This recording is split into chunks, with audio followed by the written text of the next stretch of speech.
Hola gente de YouTube, estamos aquí conmigo por ganar de una field spinner. Vamos a comenzar.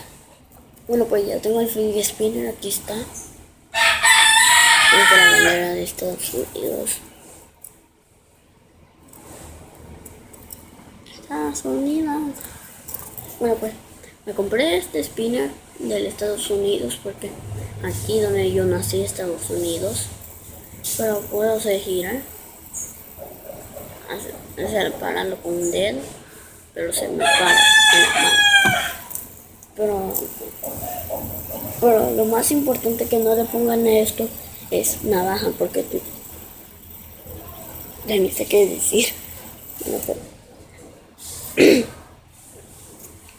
te enseñé esto para que vean cómo son los otros spinners, porque hay bandera de España, de México, de Estados Unidos que me compré, una rara de un zombie, y también en de 100 pesos. Yo me compré de 120 porque ahorré con mis estudios. Se la enseñé para que compraran uno de 100 porque esos son más baratos.